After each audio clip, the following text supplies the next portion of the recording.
ABC 11 o'clock news. Good morning, I'm Deborah Rice. The US President Barack Obama has expressed his condolences to the Australian families and friends of victims of the Malaysia Airlines tragedy. Mr Obama spoke with the Prime Minister Tony Abbott earlier today. According to the White House, the two leaders spoke about the importance of a speedy, independent and transparent investigation into what happened to the plane. They also stressed the need for international investigators to get access to the crash site. The Federal Treasurer Joe Hockey has described the Malaysia Airlines crash as a tragedy, but says it shouldn't distract from the need to build a stronger global economy. Mr Hockey is meeting trade ministers from other countries as part of the G20 forum in Sydney. He's told Sky News there's a steely determination to find out who's responsible for bringing down the passenger jet. The events are tragic, just tragic, but we have to move on with the world, bring those people to justice that were responsible for the horrendous act, but also not allow it to distract us from the challenge of creating a world that has greater prosperity and freedom. European monitors sent to the site of the crash in eastern Ukraine say armed men prevented them from reaching the wreckage of the aircraft. The Organisation for Security and Cooperation in Europe says some gunmen were apparently intoxicated and one fired shots into the air. The BBC's Daniel Sanford travelled to the crash site and sent this report. The most noticeable thing at the scene of the crash is how far the wreckage has been spread across the wheat fields and sunflower fields near the town of Grabovo. Small pieces of insulation, slivers of fuselage, large chunks of the tail, and a terrible burnt tangle of bodies, aircraft seats and luggage. 24 hours after the crash, parts of the wreckage are still smouldering. Each body that has been found so far is marked with a rudimentary stick with a white piece of cloth tied to it. The marker sticks are not just in the wreckage, they are dotted across the fields. Bodies have rained down from the sky after the plane exploded. A small group of parishioners has gathered at the Ukrainian Catholic Church in Sydney's west to pray for the victims. Peter Schmiegel from the Australian Federation of Ukrainian Organisations says the hardest part of dealing with the tragedy is explaining it to children. It's hard for them to understand that somebody in their ancestral homeland, their parents' home, their grandparents' home, places where they have cousins, is bent on fomenting this kind of violence.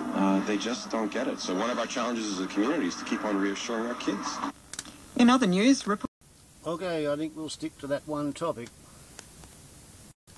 To wit, my view of the events surrounding the shoot down of Malaysian Airlines Flight-007 from the Netherlands to Malaysia, Amsterdam to Kuala Lumpur. And already there's a bit of an argument over the air corridor, why was Malaysian Airlines flying over a conflict zone? It's a reasonable question, and it's a kind of a complicated answer. If you look at a map, a flat map, you'll see that the direct straight line track from Schiphol in Amsterdam to Kuala Lumpur in Malaysia leads straight over the top of Syria, Lebanon, Iraq, Iran and Pakistan, all of which are conflict zones where there are rebels, where there are at least shoulder-portable anti-aircraft missiles. So one could, from a position of complete misunderstanding, suggest that maybe it looked a little bit safer to fly over Ukraine than it did to fly the straight line flat map track. But the fact is, the world is not a flat map. This mudball on which we live is an oblate spheroid. And it's actually quite difficult to plot a spherical three-dimensional track on a flat map. So while a Roman roadmaker may believe that the shortest distance between 2 points is obviously a straight line, somebody who's trying to fly a jet goes in for a different method. Rather than a straight line distance, your sailing ship captain or your jet jockey flies a great circle course, wherein they take the distance from Schiphol to Kuala Lumpur and they draw an arc with the Netherlands as one centre, and then using Kuala Lumpur as another centre, they intersect the two arcs out there in the southern Atlantic Ocean, and they take off in the Netherlands, which is about 48 degrees north of the equator. So the parallels of latitude are only about half the circumference as to what they are down close to the equator. And they take off from the Netherlands and they fly east.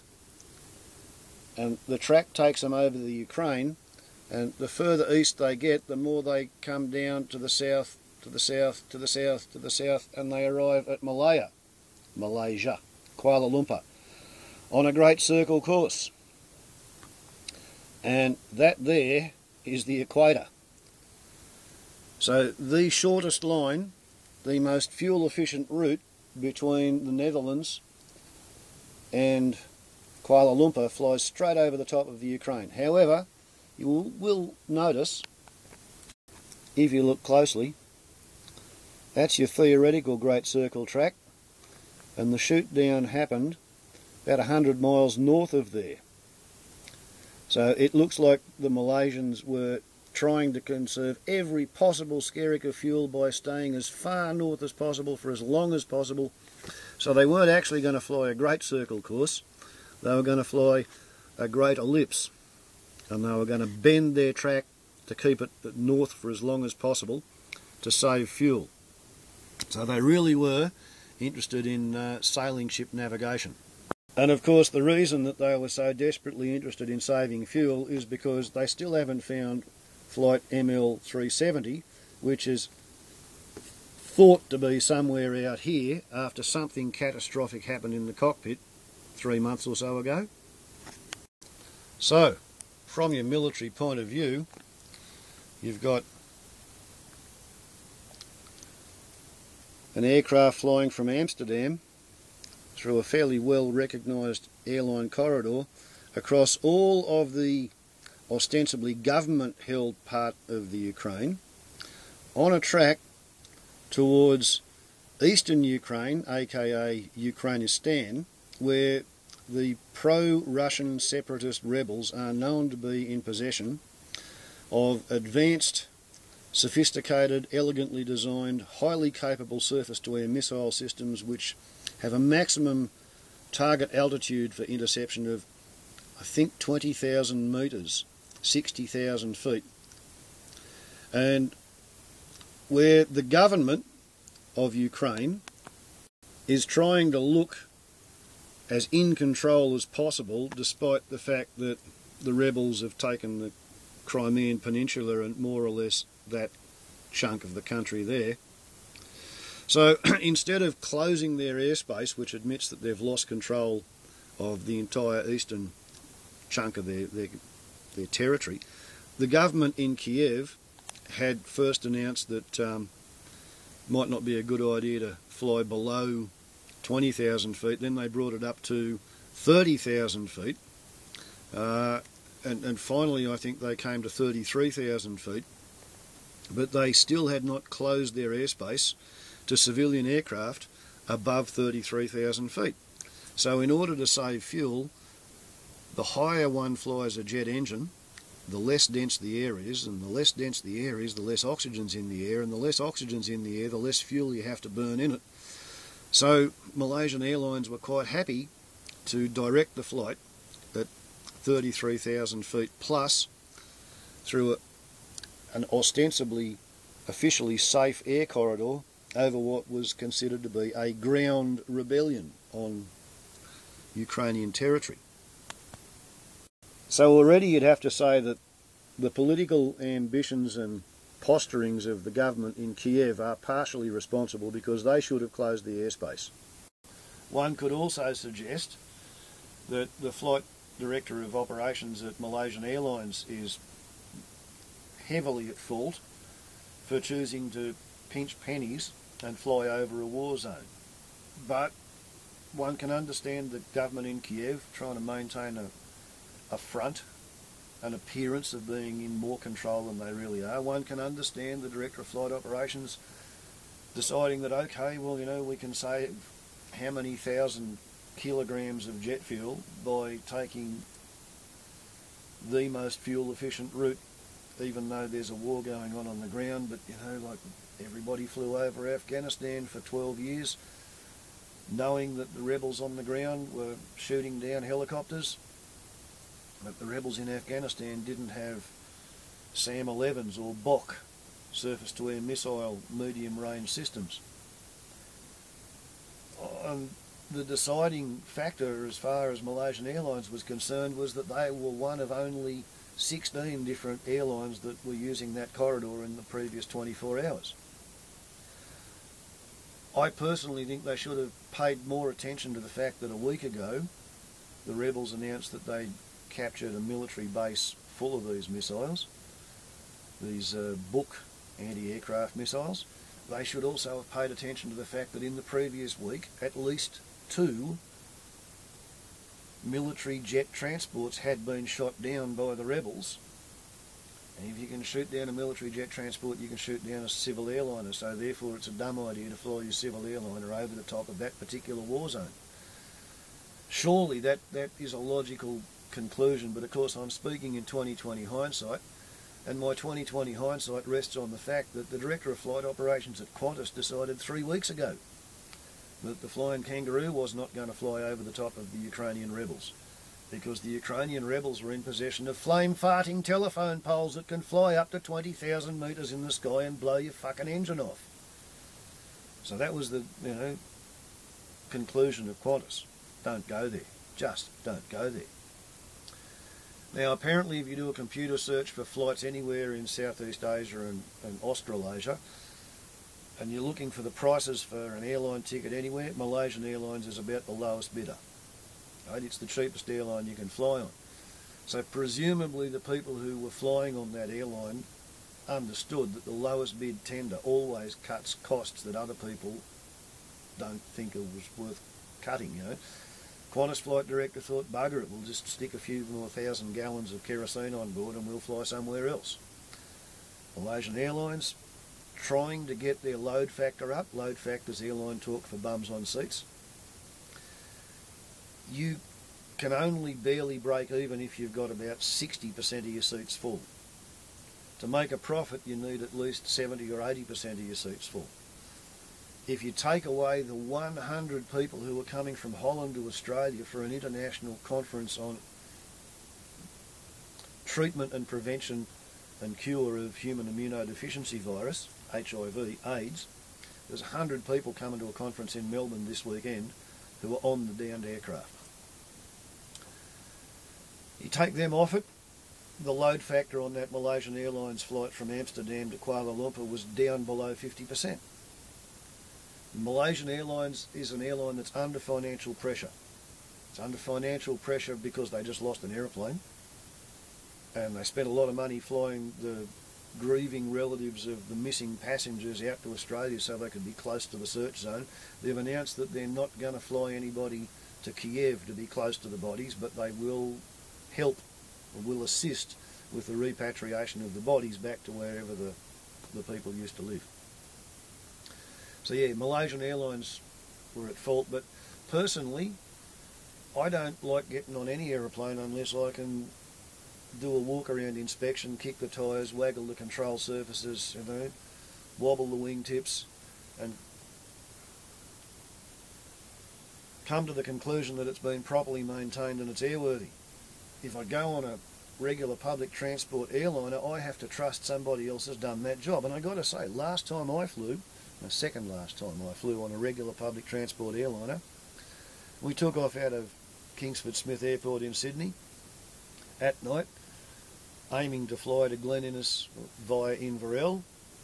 As soon as we got up high enough for the compressors to start pressurising the fuselage, we got a roaring, rushing noise in the emergency exit hatch beside the seat that I was sitting in. I think I might have been across the aisle from it. And I drew the attention of the stewardess to it, who drew the attention of the pilot to it, and we had to land at Tamworth while the engineers fixed the emergency exit hatch, that some bright banana had pulled the handle and left it half-cocked, and nobody had actually inspected the aircraft before the passengers boarded in Sydney. So we took off with a compressor trying to pressurise a fuselage passenger compartment which had a leak. And yeah, I know, speaking as a pilot and a very, very low-end aeroplane designer and constructor, I know how many things have to go exactly precisely right before the aeroplane that had nothing wrong with it when you took it off the ground and put it up in the sky is able to be walked away from with nothing wrong with it again. But you have to get everything at least 95% right, or the thing's going to require major repairs. If you don't get it 90% right, you're going to have time in hospital. Now, there's a lot of critical things that have to go right, otherwise aviation becomes tragic. There's an ancient quote generally accompanied by a photograph of a BE-2C with its wings wrapped around a large English oak tree, and the caption usually goes, "Aviation is not in itself inherently dangerous. It is, however, to an even greater degree than the sea, terribly unforgiving of mistakes." Right, so we have mistakes by the Director of Flight Operations at Malaysian Airlines. We have mistakes by the Ukrainian government. We have a mistake by Vladimir Pooh-Tin, El Presidente of the Banana Republic of Russia. The idiot who decided that in order to boost his personal popularity in a political sense in Mother Russia, it would be a clever idea to beat the nationalistic ethnic drum of wanting to support pro-Russian, Russian-speaking ethnic Russians who were actually Ukrainian citizens, and supply them with weapons and arms and advisors, all because it made Premier Shitpot, Comrade Colonel in the KGB Pooh-Tin, it made him look big, it made him look tough. He was playing to the militaristic paranoia that remains lingering in Russia as a result of the effects and the after effects of the Great Patriotic War. There's a deep desire in Russia to have a few satellite countries stacked around the border so that any repeat of the fascist invasion will have to go through the satellite countries first. So I understand Putin's desire, but I think he's made a grave mistake, a very grave mistake. The Ukrainian government says that not only have they got telephone intercepts between the rebels and the Russian army intelligence service coming out of Luhansk, saying that they've shot down a third aeroplane and that the third aeroplane has strewed debris all over Donetsk, which is exactly precisely on the border. This morning's radio news suggested that they had captured rebels who had confessed to shooting down the aircraft. They had captured rebels who had documents indicating that the missiles had been moved from Russia into Ukraine. They'd fired with Russian-trained instructors, and then the missiles, the battery launchers themselves, have been shifted quickly back into Moscow. Apparently one of the rebel commanders tweeted announcing proudly that they'd shot down a third Ukrainian military jet transport, and then he pulled his tweet 3 hours later when it was discovered by his headquarter staff that they'd actually shot down a Malaysian Airlines passenger jet. So, big mistakes going on there. Somebody was maybe supposed to polish the control board, and they were working their way across the panel and they accidentally pushed the launch button instead. Somebody was trying to demonstrate how good they were with the technology. Maybe, perhaps, somebody was a Mossad agent who wanted to give Benjamin Netanyahu a diversion somewhere else in the world to take the media attention away from what's going on, by Netanyahu's orders at his command in a place called Gaza. I imagine the Israelis are probably the only people in the world who are pleased to have all the media attention switch away from what they're doing to talking about what a bunch of miserable, mongrel, irresponsible bastards the idiots are in Moscow, who are supplying advanced medium-range anti-aircraft missiles capable of shooting down airliners to a ragtag, half-assed bunch of ill-led, badly commanded, uncontrolled rebels who are trying to take over territory of a sovereign nation. Another angle on this that's been fairly interesting from my viewpoint is the way the Australian government for a while looked as if it was actually going to seriously excoriate the Russians, verbally at least, for their role in supplying weapons to a bunch of half-assed idiots. And this morning's early news had a replay of our Prime Minister addressing Parliament yesterday, where he said that this is a crime, it's not an accident, and calling Russia to account for supplying the weapons. And we heard that our Foreign Minister had called in the Russian ambassador and expressed a desire for a telephone conversation with the Russian Foreign Minister, and she was describing herself as being shattered by the response of the Russians, saying that they weren't going to deign to have their Foreign Minister speak to her.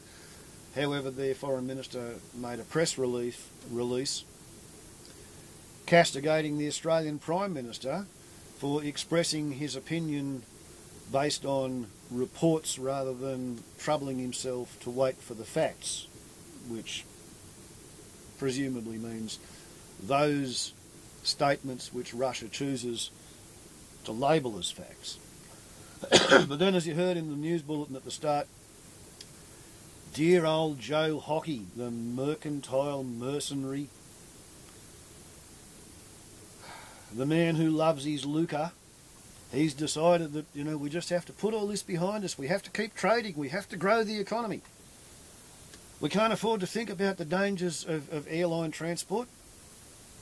We can't afford to think about that because that might hurt the tourism industry. We can't afford to think about how Russia sold the missiles to the government, which then lost them to the rebels, or Russia supplied the missiles to the rebels together with trained instructors to show them how to use them. We can't afford to think about that and get the shits about 28 dead Australians on a Malaysian aeroplane flying over the Ukraine, because what's that got to do with all the kangaroo meat that Joe Hockey wants to sell to the Russians? Right? It's the lovely lucre that matters to flaming Joe Hockey who smokes $85 cigars. Yep. Okay, so that's where he's got his head at. And of course, yesterday, when he made his statement that annoyed the Russians so much, Tony the A blot on the landscape, Abbott, he'd just been gingered up by talking to President Obama, who no doubt told him that, yeah, well, NATO's got satellite evidence of the missile coming up out of the rebel-held area, and it worked perfectly, and it must have been run by Russian advisors or instructors. And it strikes me that it's rather a little bit hypocritical for the Yankees in the excited states of Norte Armed Americano, the world's largest arms manufacturer and exporter. Second largest is Great Britain, third largest is Russia, fourth largest is China. But the biggest manufacturer of death machines on the planet is the Americans. And the Americans have a legal system whereby some people can sue manufacturers if some goods purchased cause an injury to a third party. Nobody's allowed to sue the manufacturer of a rifle if that rifle is made in America and used in a massacre, or a murder, or even an assault and robbery. The manufacturers of arms in America are not held accountable at law. It's impossible to sue them for the damage caused by the weapons that they make and sell for a living. So a country that has laws like that doesn't strike me as being in a moral or ethical position where they can actually cast aspersions at a country like Russia. The Russians are only doing what the Americans do, but they're not doing it quite as effectively, not quite on the scale. Now, how many anti-aircraft missiles have the Americans sold around the world to their client states? because it bolsters an American sense of security to have satellite states and client states scattered all around the world. So they've got refuelling bases for their air-to-air refuelers so they can refuel their bombers. So the B-17 stealths, the B-2 stealth bombers can take off from Colorado. The B-117 Nighthawks have been taken out of circulation, the wobbling goblins. But they too used to be able to take off from Colorado and fly anywhere in the world, refuelled by aircraft that were taking off from America's client states who host their bases. Australia is just such a client state. For a nation like that, who maintains that level of constant activity making and exporting weapons, to claim that the Russians are somehow a bunch of wicked, evil, immoral arseholes who are terribly unethical for supplying advanced anti-aircraft missiles to a bunch of people who turn out to have used them irresponsibly against civilians on a commercial airliner that was merely overflying their territory.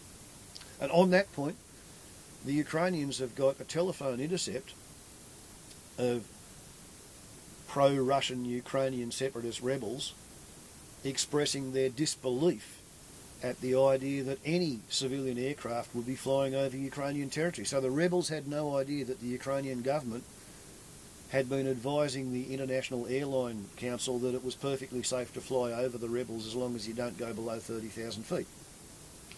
So there's miscommunication, there's stuff-ups, there's fuck-ups, there's the possibility that one of the ex-Soviet Jews who repatriated himself to Israel at the end of the Soviet Union has been reinstalled in the Ukraine as a sleeper agent for Mossad, and they've enlisted in the rebels, and they just thought, seize the day, here's a target of opportunity, there's a jet flying over, it's already been all the way over Ukraine, it's been all the way over the rebels, it's about to cross into Russian airspace, let's just fire a missile up its arse, and that will take the international media attention off what's going on back in the Gaza Strip. That's a possibility. It's an unlikely possibility, but it is definitely not impossible. Definitely not impossible. There are layers upon layers of spookiness in this, but the end result, I believe, is that it will put downward pressure on load factors on tourism-based airlines all over the world, which, at a time when Ebola is officially out of control in Africa, Middle Eastern respiratory syndrome, sometimes called camel fuckers virus, is spreading with the return of the Hajj pilgrimage. I suppose if you can call MERS the camel fuckers virus, then we must be able to call Hendra the horse kisser's disease. They've got a vaccine for Hendra, but nobody wants to vaccinate their horses because it costs too much.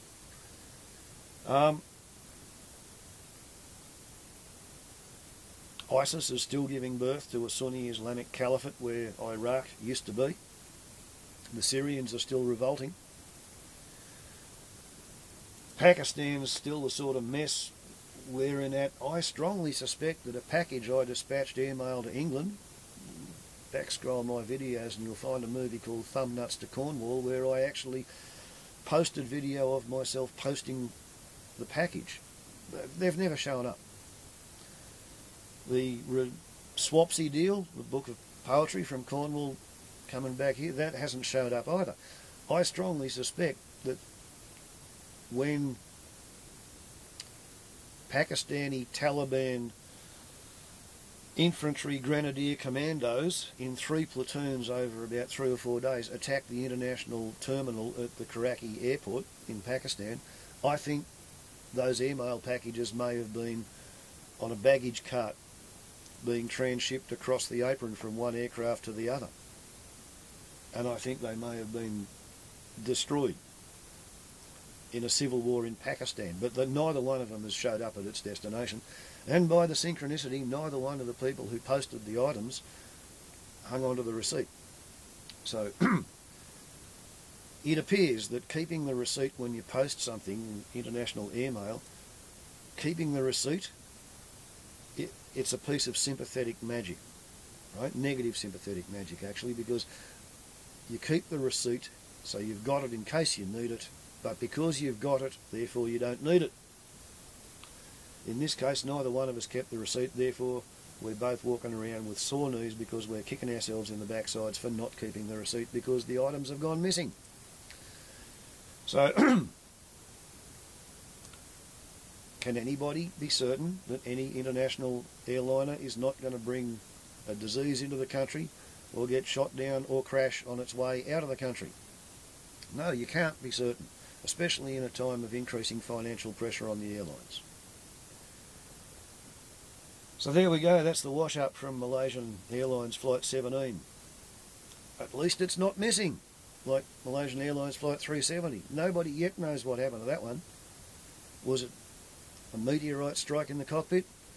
Or was it a fire in the nose wheel well because somebody was skimping on maintenance costs and they didn't properly grease the front wheel main axle bearing, which overheated on a long hot takeoff and smouldered and caught fire and erupted through the front of the cockpit, causing the aircraft to fly off on autopilot after the pilots had switched off everything on the electrical bus bar, including all the communications devices, because they were trying to put out what they suspected was an electrical fire. Anyway, that's probably long enough. Yes, 31.5 minutes for one movie. So, warbles on a lot to YouTube.